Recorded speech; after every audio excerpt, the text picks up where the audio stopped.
श्रीकृष्णपरमात्मने नमः। अथ प्रथमोऽध्यायः। अर्जुनविषादयोगः। धृतराष्ट्र उवाच धर्मक्षेत्रे कुरुक्षेत्रे समवेतायुयुत्सवः मामकाः पाण्डवाश्चैव किमकुर्वत सञ्जय। सञ्जय उवाच दृष्ट्वा तु पाण्डवानीकं व्यूढं दुर्योधनस्तदा आचार्यमुपसङ्गम्य राजा वचनमब्रवीत् पश्यैतां पाण्डुपुत्राणाम् आचार्यमहतीं च मूं व्यूढां द्रुपदपुत्रेण तव शिष्येण धीमता।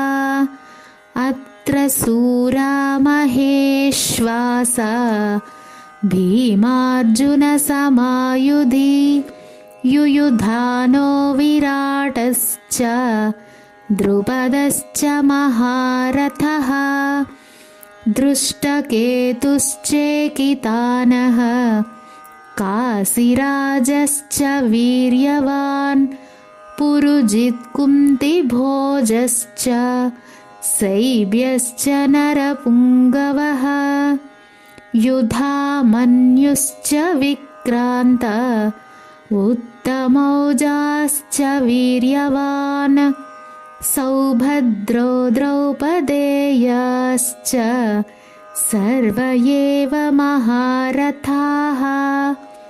अस्माकं तु विशिष्टाये तानि बोध द्विजोत्तमा नायका मम सैन्यस्य संज्ञार्थं तान् ब्रवीमि ते।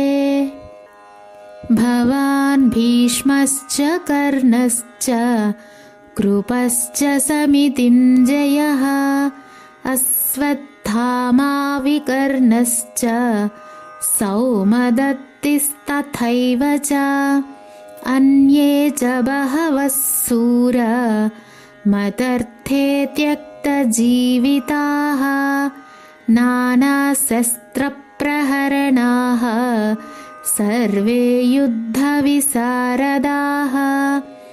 अपर्याप्तं तदस्माकं बलं भीष्माभिरक्षितं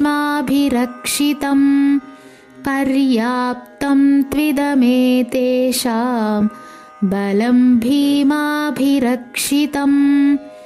अयनेषु च सर्वेषु यथा भागमवस्थिताः भीष्ममेवाभिरक्षन्तु भवन्तः सर्व एव हि।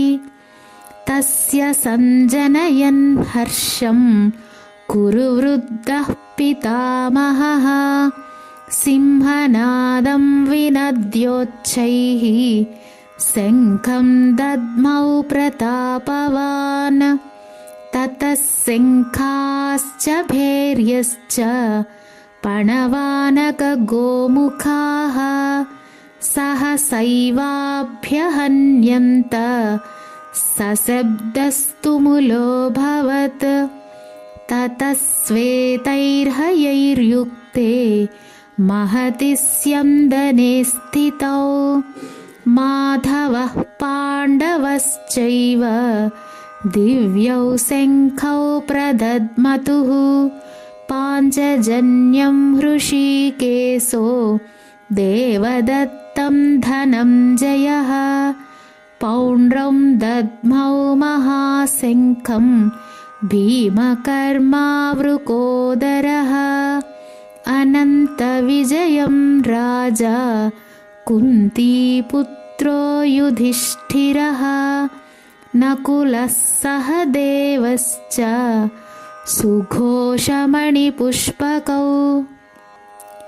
काश्यश्च परमेश्वासः शिखण्डी च महारथः दृष्टद्युम्नो विराटश्च सात्यकिश्चापराजितः द्रुपदो द्रौपदेयाश्च सर्वशः पृथिवीपते सौभद्रश्च महाबाहुः शङ्खान् दद्मुः पृथक् पृथक् सघोषो धार्तराष्ट्राणां हृदयानि व्यदारयत् नभश्च पृथिवीं चैव तुमुलो व्यनुनादयन् अथ व्यवस्थितान् दृष्ट्वा धार्तराष्ट्रान् कपिध्वजः प्रवृत्ते शस्त्रसम्पाते धनुरुद्यम्य पाण्डवः हृषीकेशं तदा वाक्यम् इदमाह महीपते अर्जुन उवाच सेनयोरुभयोर्मध्ये रथं स्थापयमेच्युत यावदेतान्निरीक्षेऽहं योद्धुकामानवस्थितान् कैर्मया सह योद्धव्यम् अस्मिन् रणसमुद्यमे योत्स्यमानानवेक्षेऽहं ययेतेऽत्र समागताः धार्तराष्ट्रस्य दुर्बुद्धेः युद्धे प्रियचिकीर्षवः संजय उवाच एवमुक्तो हृषीकेशो गुडाकेशेन भारत सेनयोरुभयोर्मध्ये स्थापयित्वा रथोत्तमम् भीष्मद्रोणप्रमुखतः सर्वेषां च महीक्षिताम् उवाच पार्थ पश्यैतान् समवेतान् कुरूनिति तत्रापश्यत्स्थितान् पार्थः पितॄनथ पितामहान् आचार्यान् मातुलान् भ्रातॄन् पुत्रान् पौत्रान् सखींस्तथा स्वसुरान् सुहृदश्चैव सेनयोरुभयोरपि तान् समीक्ष्य स कौन्तेयः सर्वान् बन्धूनवस्थितान् कृपया परयाविष्टो विषीदन्निदमब्रवीत् अर्जुन उवाच दृष्ट्वेमं स्वजनं कृष्ण युयुत्सुं समुपस्थितम् सीदन्ति मम गात्राणि मुखं च परिशुष्यति वेपथुश्च शरीरे मे रोमहर्षश्च जायते गाण्डीवं स्रंसते हस्तात् त्वक्चैव परिदह्यते न च शक्नोम्यवस्थातुं भ्रमतीव च मे मनः निमित्तानि च पश्यामि विपरीतानि केशव न च श्रेयोनुपश्यामि हत्वा स्वजनमाहवे न काङ्क्षे विजयं कृष्ण न च राज्यं सुखानि च किं नो राज्येन गोविन्द किं भोगैर्जीवितेन वा येषामर्थे काङ्क्षितं नो राज्यं भोगाः सुखानि च तयिमेव स्थिता युद्धे प्राणां त्यक्त्वा धनानि च आचार्याः पितरः पुत्राः तथैव च पितामहाः मातुलाः स्वसुराः पौत्राः स्यालाः सम्बन्धिनस्तथा एतान्न हन्तुमिच्छामि ज्ञतोऽपि मधुसूदन अपि त्रैलोक्यराज्यस्य हेतोः किं नु महीकृते निहत्यथार्तराष्ट्रान्नः का प्रीतिः स्यात् जनार्दन पापमेवाश्रयेदस्मान् हत्वैतानाततायिनः तस्मान्नार्हा वयं हन्तुं धर्तराष्ट्रान् स्वबान्धवान् स्वजनं हि कथं हत्वा सुखिनः स्याम माधव यद्यप्येतेन पश्यन्ति लोभोपहतचेतसः कुलक्षयकृतं दोषं मित्रद्रोहे च पातकं कथं न ज्ञेयमस्माभिः पापादस्मान्निवर्तितुं कुलक्षयकृतं दोषं प्रपश्यद्भिर्जनार्दन कुलक्षये प्रणश्यन्ति कुलधर्माः सनातनाः धर्मे नष्टे कुलं कृत्स्नम् अधर्मोऽभिभवत्युत अधर्माभिभवात् कृष्ण प्रदुष्यन्ति कुलस्त्रियः स्त्रीषु दुष्टासु वार्ष्णेय जायते वर्णसङ्करः सङ्करो नरकायैव कुलज्ञानां कुलस्य च पतन्ति पितरो ह्येषां लुप्तपिण्डोदकक्रियाः दोषैरेतैः कुलज्ञानां वर्णसङ्करकारकैः उत्साद्यन्ते जातिधर्माः कुलधर्माश्च शाश्वताः उत्सन्नकुलधर्माणां मनुष्याणां जनार्दन नरके नियतं वासो भवतीत्यनुशुश्रुमा अहो बत महत्पापं कर्तुं व्यवसिता वयं यद्राज्यसुखलोभेन हन्तुं स्वजनमुद्यताः यदि मामप्रतीकारम्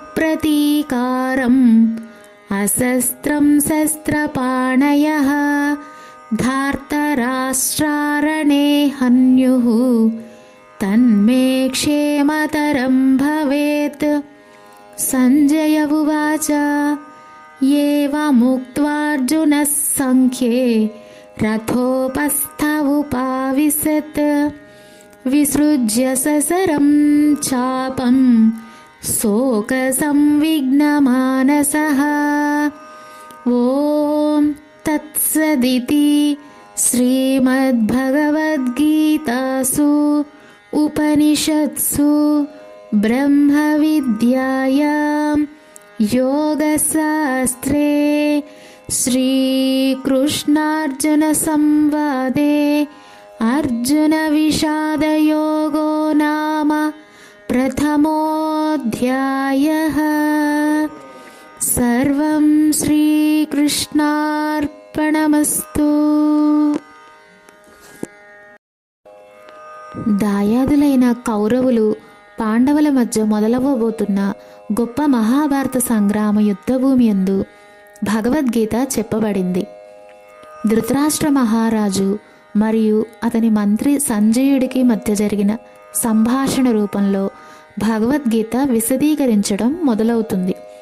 ధృతరాష్ట్రుడు అంధుడైన కారణం చేత తానే స్వయంగా యుద్ధభూమి యందు లేడు.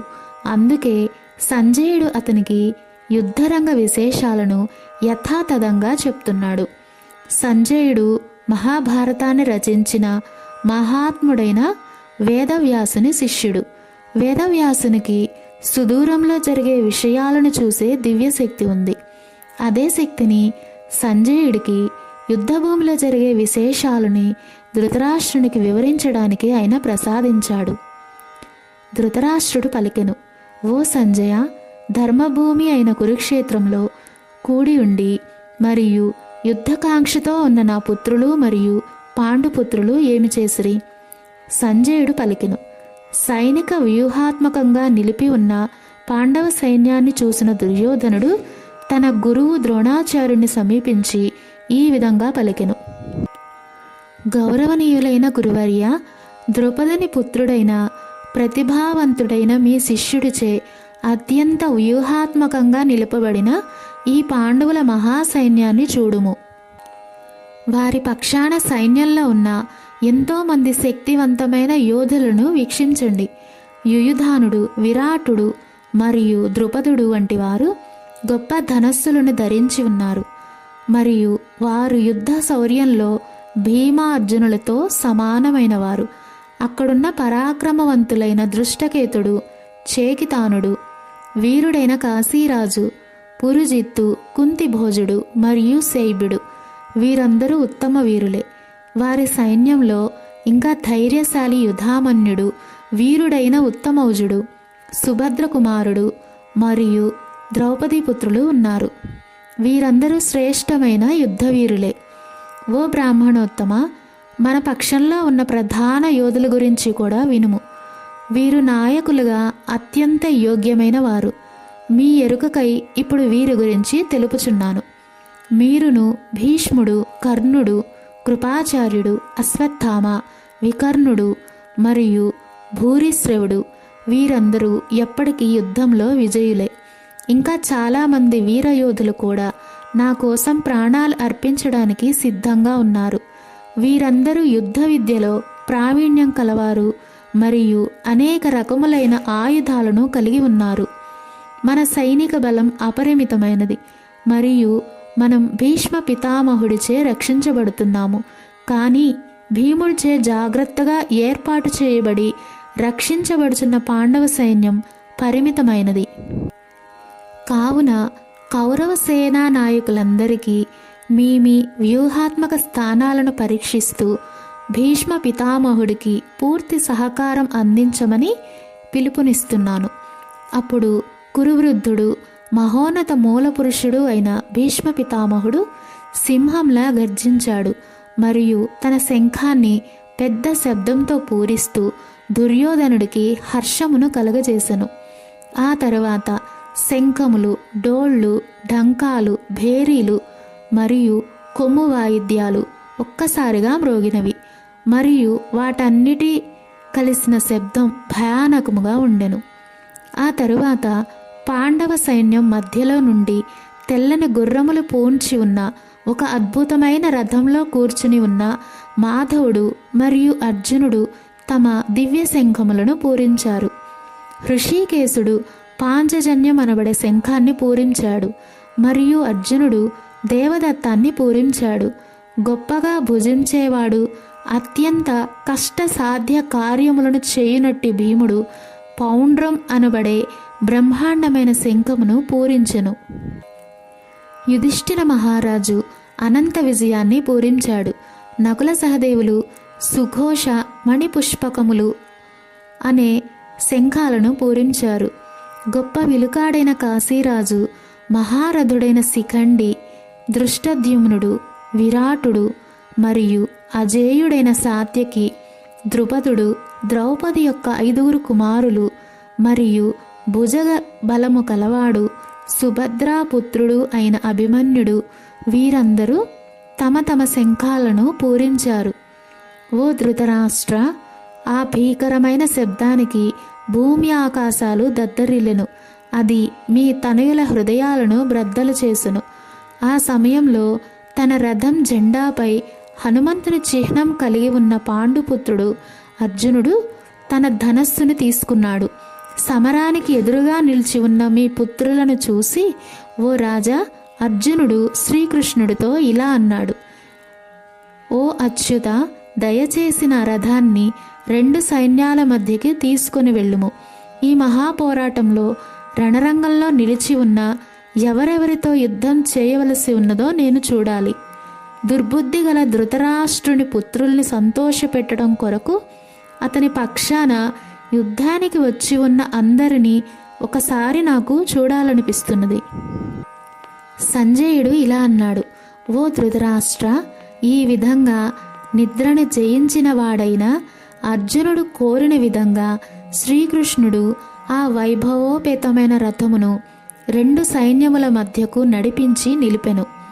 భీష్ముడు, ద్రోణాచార్యుడు మరియు ఇతర రాజుల సమక్షంలో శ్రీకృష్ణుడు ఇలా అన్నాడు, ఓ పార్థ, ఇక్కడ కూడి ఉన్న కురు వంశస్థులను చూడుము. అక్కడ 2 సైన్యములలోనూ ఉన్న తన తండ్రులను, తాతలను, గురువులను, మేనమామలను, సోదరులను, దాయాదులను, పుత్రులను, మనుమలను, మిత్రులను, మేనల్లులను మరియు శ్రేయోభిలాషులను అర్జునుడు చూసెను. అక్కడ ఉన్న తన బంధుమిత్రులందరినీ చూసిన కుంతీపుత్రుడు అర్జునుడు కారుణ్యభావం ఉప్పొంగిన వాడై తీవ్ర దుఃఖంతో ఈ విధంగా పలికెను. అర్జునుడు ఇలా అన్నాడు, ఓ కృష్ణ, యుద్ధానికి బారులు తీరి ఒకరినొకరు చంపుకోవడానికి పూనుకుంటున్న నా బంధువులను చూసి నా అవయవాలు పట్టు తప్పుతున్నాయి మరియు నా నోరు ఎండిపోవచ్చున్నది. నా శరీరమంతా వణుకుచున్నది, నా వెంట్రుకలు నిక్కబొడుచుకుంటున్నాయి, నా విల్లు గాంధీవం చేజారిపోతున్నది మరియు నా చర్మమంతా మండిపోవచ్చున్నది. నా మనస్సు ఏమీ తోచని స్థితిలో అయోమయంగా తిరుగుతున్నది. ఇక నన్ను నేను స్థిరంగా ఉంచుకోలేకపోతున్నాను. ఓ కృష్ణ, కేసి అనే రాక్షసుణ్ణి సంహరించినవాడా, అంతటా అశుభ శకునాలే కనపడుతున్నాయి. ఈ యుద్ధంలో సొంత బంధువులనే చంపుకోవటం వలన మంచి ఎలా కలుగుతుందో నేను చూడలేకున్నాను. ఓ కృష్ణ, నాకు విజయం కానీ రాజ్యం కానీ వాటి వల్ల వచ్చే సుఖం కానీ అక్కరలేదు. మనం ఎవరి కోసమైతే ఇదంతా కోరుకుంటున్నామో వారే మన ఎదురుగా యుద్ధం కోసం ఉన్నప్పుడు రాజ్యంతో కానీ సుఖాల వలన కానీ ఇక ఈ జీవితం వల్ల కానీ ప్రయోజనం ఏముంది? గురువులు, తండ్రులు, కొడుకులు, తాతలు, మేనమామలు, మనుమలు, మామలు, బావమరుదులు, ఇంకా ఇతర బంధువులు వీరందరూ తమ ప్రాణాలను, ధనాన్ని పణంగా పెట్టి మరీ ఇక్కడ చేరి ఉన్నారు. ఓ మధుసూదన, నా మీద వారు దాడి చేసినను నేను వారిని సంహరించను.